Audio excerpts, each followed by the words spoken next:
کیا ایران نے واقعی ایٹمی دھماکہ کر دیا ہے؟ ایران میں آنے والے حالیہ زلزلے کی اصل حقیقت کیا ہے؟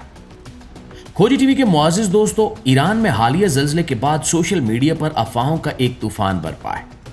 کچھ حلقوں کی جانب سے یہ دعویٰ کیا جا رہا ہے کہ یہ کوئی قدرتی زلزلہ نہیں تھا، بلکہ ایران نے خفیہ طور پر ایٹمی دھماکہ کیا ہے۔ لیکن کیا واقعی ایسا ہے، یا یہ بھی ان بے بنیاد خبروں میں سے ایک ہے جو ہر کشیدہ صورتحال میں تیزی سے پھیلائی جاتی ہیں؟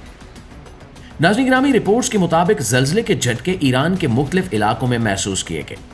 ایران جغرافیائی طور پر ایک ایسے خطے میں واقع ہے جہاں زلزلے آنا کوئی غیر معمولی بات نہیں ہے۔ ایران کا بیشتر حصہ فالٹ لائن پر واقع ہے اور ماضی میں بھی یہاں شدید زلزلے آ چکے ہیں۔ ماہرین ارضیات کے مطابق اس خطے میں زلزلوں کی تاریخ طویل اور دستاویزی ہے۔ تاہم جیسے ہی یہ خبر سامنے آئی، سوشل میڈیا پر مختلف قیاس آرائیاں شروع ہو گئیں۔ بعض صارفین نے بغیر کسی مستند ثبوت کے یہ دعویٰ شروع کر دیا کہ دراصل یہ ایٹمی تجربہ تھا۔ یہ دعویٰ خاص طور پر اس لیے بھی زور پکڑ رہا ہے کیونکہ ایران کا ایٹمی پروگرام عالمی سطح پر ایک حساس موضوع رہا ہے اور ماضی میں ایران اور مغربی ممالک کے درمیان اس معاملے پر کشیدگی دیکھنے میں آئی ہے۔ یہ بات ذہن میں رکھنا ضروری ہے کہ جب بھی خطے میں کشیدگی بڑھتی ہے یا کسی ملک کے بارے میں پہلے سے شکوک و شبہات موجود ہوں تو معمولی واقعات بھی سازشی نظریات کی شکل اختیار کر لیتے ہیں۔ دوستو، جنگ یا جنگی ماحول میں غلط معلومات، آدھی سچائیاں اور دانستہ پھیلائی گئی افواہیں عام ہو جاتی ہیں۔ تاریخ گواہ ہے کہ معلوماتی جنگ روایتی جنگ سے کم خطرناک نہیں ہوتی۔ اگر واقعی کوئی ایٹمی دھماکہ کیا جائے تو اس کے اثرات صرف زمینی جھٹکوں تک محدود نہیں ہوتے۔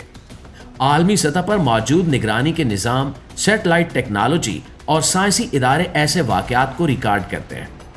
دنیا بھر میں ایسے مراکز موجود ہیں جو زیر زمین ایٹمی دھماکوں اور قدرتی زلزلوں میں فرق کر سکتے ہیں۔ زیر زمین دھماکے اور قدرتی زلزلے کے سگنلز میں واضح سائنسی فرق ہوتا ہے جسے ماہرین بخوبی پہچان لیتے ہیں۔ اب تک کسی معتبر ادارے یا سائنسی تنظیم نے یہ تصدیق نہیں کی کہ حالیہ زلزلہ کسی ایٹمی دھماکے کا نتیجہ تھا۔ اس کے برعکس ابتدائی رپورٹس اسے قدرتی زلزلہ ہی قرار دے رہے ہیں، لیکن سوشل میڈیا کی دنیا میں تصدیق سے زیادہ رفتار اہم ہو چکی ہے۔ ایک غیر مصدقہ ٹویٹ یا پوسٹ چند منٹوں میں لاکھوں لوگوں تک پہنچ جاتی ہے۔ یہ سمجھنا بھی ضروری ہے کہ موجودہ عالمی حالات میں ایران کا نام سامنے آتے ہی شکوک و شبہات بڑھ جاتے ہیں۔ ایران کا ایٹمی پروگرام، جس پر برسوں سے عالمی مذاکرات جاری رہے، اکثر خبروں کی زینت بنتا رہا ہے۔ مثال کے طور پر انٹرنیشنل اٹامک انرجی ایجنسی یعنی IAEA وہ ادارہ ہے جو ایران سمیت دنیا بھر میں ایٹمی سرگرمیوں کی نگرانی کرتا ہے۔ اگر کسی غیر معمولی سرگرمی کے شواہد ہوتے تو ایسے ادارے اس پر فوری رد عمل دیتے۔ اسی طرح ماضی میں ایران اور عالمی طاقتوں کے درمیان ہونے والا جوہری معاہدہ، جسے joint comprehensive plan of action کہا جاتا ہے، یہ بھی اسی حساسیت کی ایک بڑی وجہ ہے۔ اسی معاہدے کے بعد ایران کی جوہری سرگرمیوں پر عالمی توجہ مزید بڑھ گئی تھی۔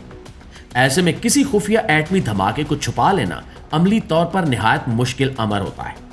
ماہرین کا کہنا ہے کہ ہر زلزلے کو سازش یا خفیہ تجربے سے جوڑ دینا سائنسی حقائق سے انحراف ہے۔ پیارے دوستو، ہمیں جذبات یا قیاس آرائیوں کی بجائے مستند معلومات کا انتظار کرنا چاہیے۔ کسی بھی خبر کو شیئر کرنے سے پہلے اس کے ماخذ کو دیکھنا اور تصدیق کرنا نہایت ضروری ہے۔ آخر میں سوال یہ نہیں ہے کہ افواہ کتنی سنسنی خیز ہے، بلکہ سوال یہ ہے کہ ہم بطور معاشرہ معلومات کو کس ذمہ داری کے ساتھ لیتے ہیں۔ جنگی یا کشیدہ حالات میں سچ اور جھوٹ کے درمیان لکیر دھندلی ہو جاتی ہے۔ ایسے میں باشعور رویہ اختیار کرنا ہی اصل دانش مندی ہے۔ یہ زلزلہ قدرتی تھا یا کچھ اور، اس کا حتمی فیصلہ ماہرین کریں گے، لیکن فی الحال دستیاب شواہد یہی بتا رہے ہیں کہ اسے ایٹمی دھماکے سے جوڑنا محض ایک قیاس آرائی ہے جس کا کوئی سائنسی ثبوت موجود نہیں ہے۔ جی تو معزز دوستو، یہ تھی ہماری آج کی ویڈیو کے حوالے سے آپ کی رائے کیا کہتی ہے کمنٹ میں ضرور بتائیے گا، اور ایسی حقائق پر مبنی اور مستند خبروں سے اپڈیٹ رہنے کے لیے ہمارے اس پیج کو ابھی سے فالو کر لیجیے۔ انشاءاللہ آپ کے ساتھ ملتے ہیں کچھ نئی مستند اپڈیٹس کے ساتھ۔ تب تک اپنا ڈھیر سارا خیال رکھیے۔ اللہ نگہبان۔